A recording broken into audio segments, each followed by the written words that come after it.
రుణమాఫీపై Thungathurthi MLA మందుల సామెల్ను మహిళా రైతులు నిలదీశారు.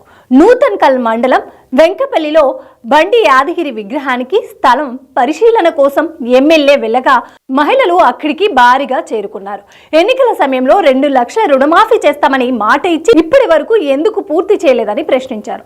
రైతు భరోసా ఇస్తామని చెప్పినా ఆ ఊసే లేదని ఎమ్మెల్యేను నిలదీశారు. అయితే నెల రోజుల్లో అర్హులైన వారందరికీ రుణమాఫీ చేస్తామని ఎమ్మెల్యే హామీ ఇచ్చారు. 2 లక్షలు మాయపడినారు కదా, మరి అన్నప్పుడు మాట అంటున్నప్పుడే ఉండాలి అని చేయలేదు. చేయకపోతే ఈ జనం పట్టుకోలేక పడలేక అని ఉంది. చేస్తేనేమో చెయ్యి 2 లేకపోతే కాదు. నువ్వు 2 అన్నావు, 2 చెయ్యి. 2 2.5 3 చెయ్యకు, 5 చెయ్యకు. అట్లా జనం ఉన్నారు. ఒక్కొక్కరు చెప్పు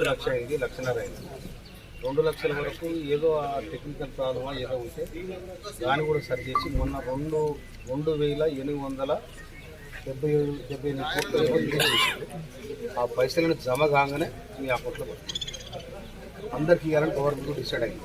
ఎందుకంటే ఒకసారి ఇచ్చేస్తే మళ్ళీ అడగడు కదా, అందుకోసమని ప్రభుత్వం ఇంకో మాట చెప్తాయి. పోయిన సంవత్సరం ఉన్న సర్కారు 3 లక్షలు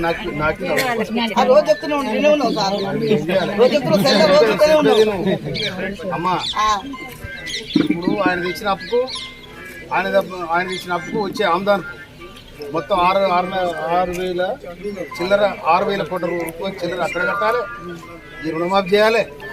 అందుకోసం చిన్న చిన్న ఇప్పుడే సంసారం చక్కబడుతుంది. 1 ఏడాది అయింది. జర మీరు కూడా ఓపిక పట్టుకోవాలి. కావాలని మేము ఓపిక పడుతున్నాం. ఇంకేం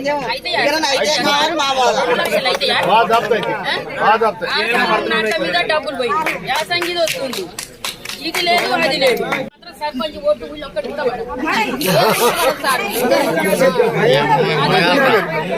అంట మీద ఉన్నాం మేము.